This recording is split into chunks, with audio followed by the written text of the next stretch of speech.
Every 4 years, the world does something strange. People wake up in the middle of the night to watch countries they have never visited. Cities stop moving, bars overflow, streets fill with flags, people cry over a ball crossing a line.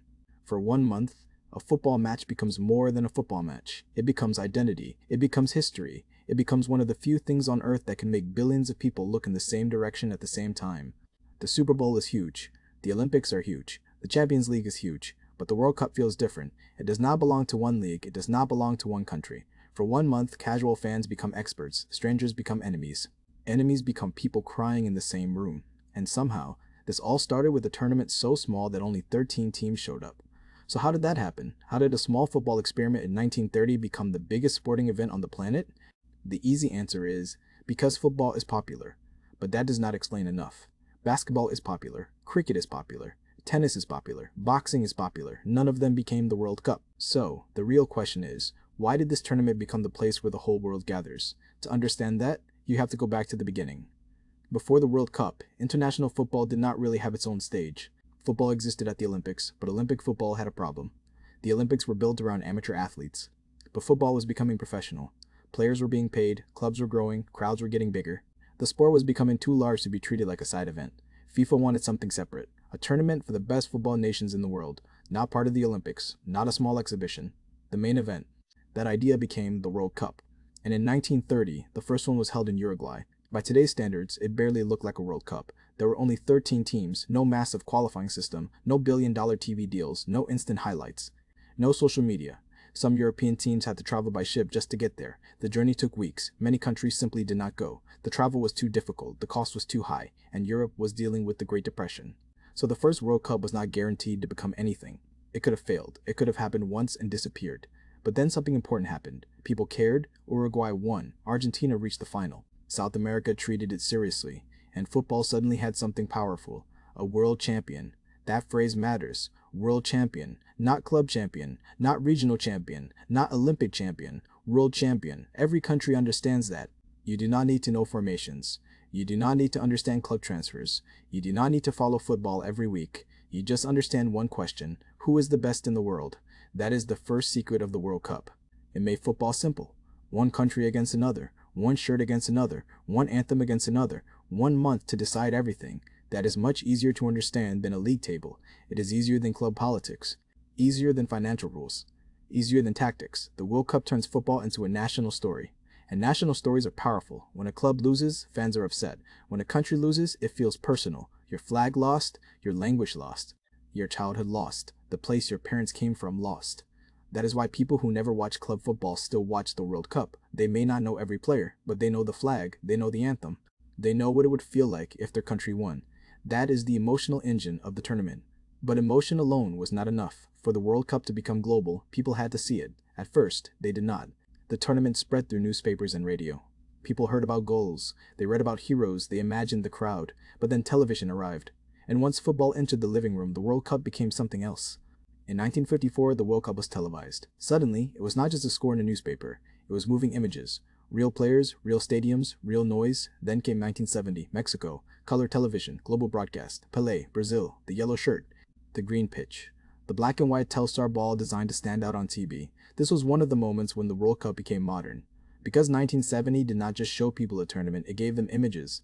And images are what the World Cup runs on. Pelé being lifted by teammates, Maradona running through England, Zidane's headbutt, Ronaldo's haircut, Messi lifting the trophy, a missed penalty, a crying goalkeeper, a whole country exploding after one goal. Most people do not remember every pass. They remember the image. The World Cup became popular because it created memories the whole planet could share.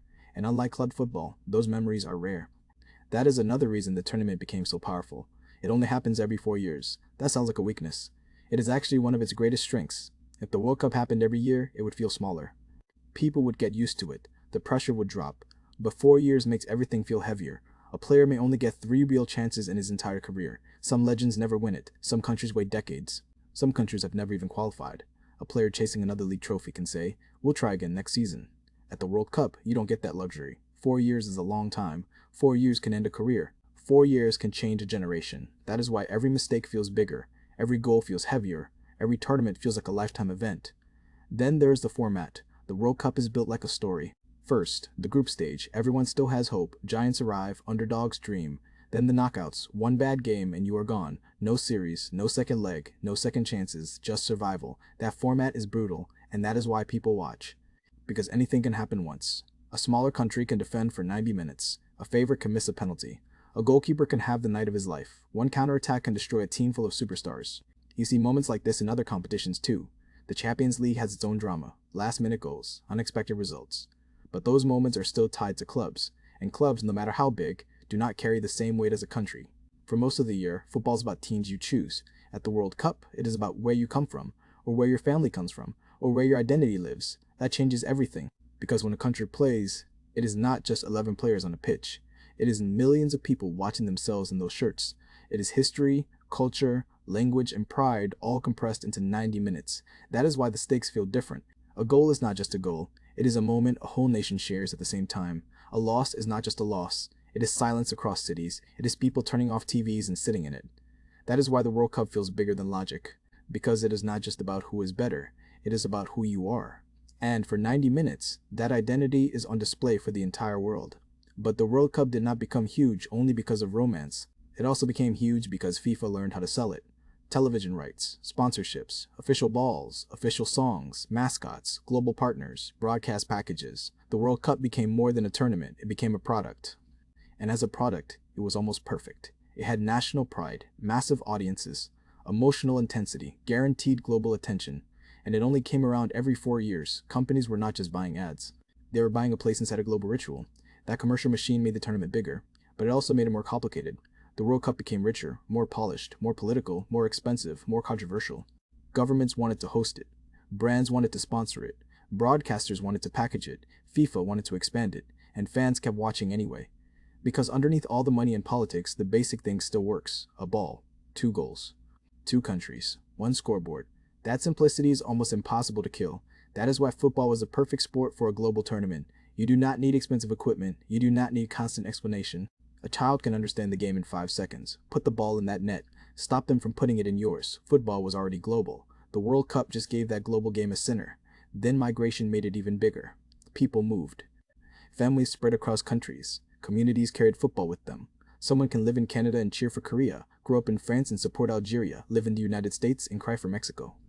Have parents from Argentina, friends from Brazil, coworkers from England, and neighbors from Morocco. The World Cup turns identity into a map. That is why it feels different in immigrant cities. Every match is local somehow, even if it is happening thousands of kilometers away. A goal in Qatar, Brazil, Germany, or Mexico can make a restaurant in Vancouver erupt. That is the unique power of the World Cup. It makes distance disappear. And now, with phones, the tournament is no longer something people only watch. It is something they live inside. Quips, memes, arguments, watch parties, fan cams, VAR controversies, national anthems, players crying, commentators losing their minds. Every goal becomes content. Every mistake becomes a debate. Every upset becomes a global notification. Radio made people hear it. Television made people see it. Color made people remember it. Satellite made it global. The internet made it constant. And social media made every fan part of the broadcast. That is why the World Cup did not just survive modern media. It became stronger because of it. The tournament is perfect for the internet. Short, dramatic moments. National conflict. Instant emotion. Clear winners and losers. Heroes. Villains. Controversies. Tears. Arguments. And because it only happens every 4 years, people feel like they cannot miss it. But the biggest reason the World Cup became so popular may be the simplest one. It gives the world permission to feel something together. Modern life is fragmented. Everyone watches different shows, follows different people, lives in different algorithms. Even people in the same room can be looking at completely different worlds. But the World Cup breaks through that. For 1 month, the planet gets a shared storyline. Everyone knows the same goals, the same misses, the same shock results, the same final, the same trophy. That almost never happens anymore, and that is why the World Cup feels larger than sport. It is one of the last truly global campfires. A place where billions of people gather around the same story. Not because they support the same team, but because they understand the stakes. Someone will win, someone will lose, someone will become a hero, someone will be blamed forever. A country will celebrate, another country will go silent. And then 4 years later, the world will come back and do it again. So how did the World Cup become the biggest thing on earth? It started because football needed a world champion. It grew because countries saw themselves in it. It exploded because television turned it into a shared global image. It survived because the game was simple. It became massive because nationalism, media, money, migration, and memory all attached themselves to the same tournament. And now, from 13 teams in one city in 1930 to 48 teams and over 100 matches today, it has become something almost impossible to recreate. A sports event, a national ritual, a media machine, a memory factory, a month-long argument, a global holiday.